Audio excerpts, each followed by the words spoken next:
तो आप ये जो बोर्ड देख रहे हैं लिखा है तरेत पाली मठ। ये बोर्ड बहुत खास मायने रखता है और तरेत पाली मठ का नाम देश दुनिया में चर्चा में आ गया है अचानक। पटना से 40 किलोमीटर दूर सुदूर देहाती इलाके में ये मठ अवस्थित है।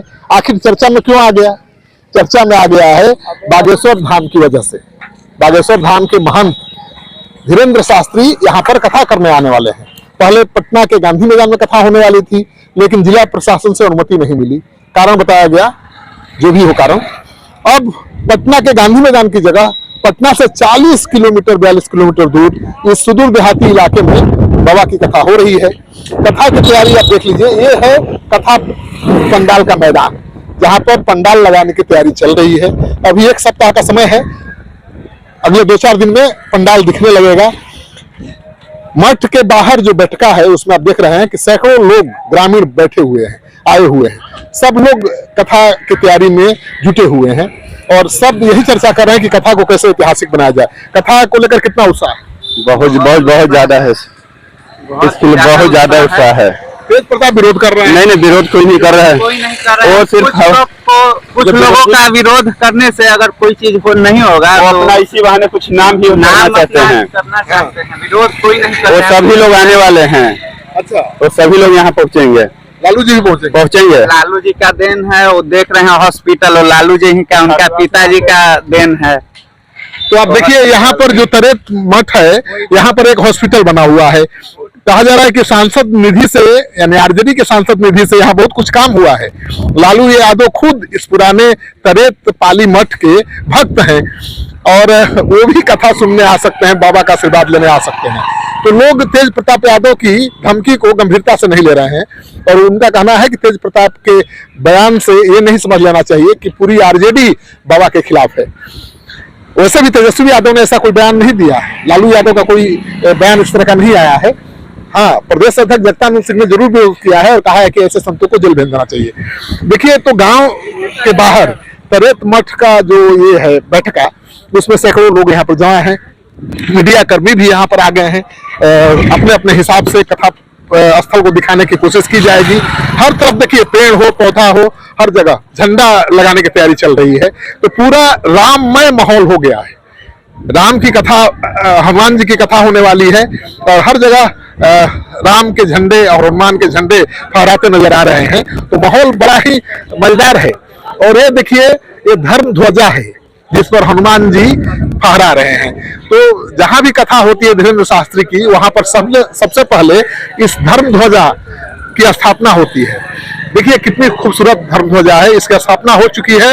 मतलब कथा तो होगी, चाहे लाख विरोध हो, धीरेन्द्र शास्त्री आएंगे। और विरोध की वजह तो आपको बताने की जरूरत नहीं है। धीरेन्द्र शास्त्री हिंदू राष्ट्र बनाने की मांग करते हैं और इसी वजह से उनका विरोध होता रहता है।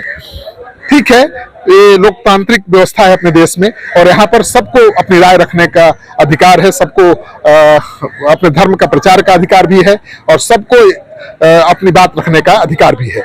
तो तेज प्रताप यादव के बयान से कोई यहाँ आक्रोश नहीं दिख रहा है, बल्कि लोग मान रहे हैं कि ठीक है, चर्चा में बने रहने के लिए इस तरह से बयान दिए जा रहे हैं।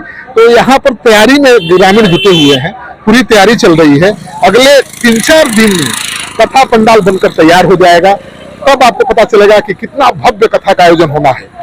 वैसे पटना के गांधी मैदान में ये कथा होती तो स्वरूप कुछ और होता, लेकिन दूर हो रही है तो थोड़ी परेशानी होगी। आप बताइए, कथा पटना गांधी मैदान में होनी थी, अब यहाँ हो रही है, कैसा लग रहा है? हमारे समझ से तो ग्रामीण क्षेत्रों में सनातन धर्म के प्रचार के लिए इस कथा का होना ज्यादा आवश्यक है। इसलिए कि ग्रामीण क्षेत्र में बुद्धिजीवी लोग, जो पढ़े लिखे लोग कम होते हैं और शहरी क्षेत्र में जो ज्यादा होते हैं, तो लोग तो किताबों पढ़ के इसका ज्ञान प्राप्त करते हैं। सनातन धर्म का बाबा झंडा गाड़ रहे हैं, आप मानते हैं? अरे तो नहीं करेंगे। यह भारत जो है 1950 के भारत है कि प्राचीन भारत है। लेकिन नेता कह रहे हैं कि हिंदू मुस्लिम करा रहे हैं। ये तो ये लोग अपना सत्ता के लिए कर रहे हैं, ये धर्म के प्रचार के लिए और भारत के संस्कृति के लिए बात नहीं कर रहे हैं, जनता के विकास के लिए बात नहीं कर रहे हैं। ये अपना अपना रोटी सेंक रहे हैं। ये कथा ऐतिहासिक हो, ऐतिहासिक है और ये होना चाहिए।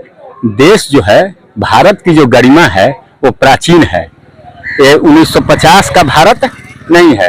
वह तो एक देश चलाने के लिए अंग्रेजों के द्वारा जो आजादी दी गई, उसके पहले भी देश थी ना जी। तो उसके लिए हमने जो संविधान बनाया कि देश को हम कैसे चलाएं, तो उसमें विभिन्न धर्म, विभिन्न जाति, विभिन्न संप्रदाय, विभिन्न भाषा के लोगों का समन्वय करके एक प्रारूप तैयार किए। वह प्रारूप भी इसलिए तैयार नहीं किए, अंग्रेजों ने कहा कि आपको शासन चलाने नहीं आता है और आपने कभी शासन चलाया ही नहीं। यहाँ हकों ने शासन किया, शकों ने किया, मुगलों ने किया और हम कर रहे हैं। तो वैसी स्थिति में आपसे शासन नहीं चलेगा और ऊंच चाह के उन्माद पैदा करके फिर मैं इसको वापस ले लूं।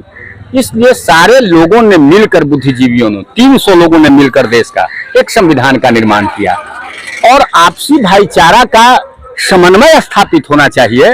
लेकिन इसकी व्यवस्था ये राजनीतिक दल लोग अपने सत्ता के लिए नहीं कर रहे हैं। मतलब कथा से सनातन धर्म आगे बढ़ेगा, सद्भावना बढ़ेगा, सद्भावना बढ़ेगी, प्रेम और भाईचारा होगा। देखिए लोगों का कहना है कि सनातन धर्म का प्रचार मुस्लिम का विरोध नहीं है या किसी समुदाय का विरोध नहीं है। सनातन धर्म के मानने वाले भारत में ज्यादा है। इस धर्म का प्रचार करने का सनातन धर्म के गुरुओं को पूरा अधिकार है और बाबा धीरेन्द्र शास्त्री आ रहे हैं तो उनके स्वागत की पुरजोर तैयारी भी है। तो हम दिखा रहे थे तरेत पाली मठ से सीधी तस्वीर बागेश्वर धाम की कथा स्थल का। आपको ये तस्वीर अच्छी लगे तो खूब शेयर करिए। अगर आपने अब तक हमारा चैनल सब्सक्राइब नहीं किया जरूर कर लीजिए। आपका सहयोग समर्थन हमारे लिए बहुत मायने रखता है।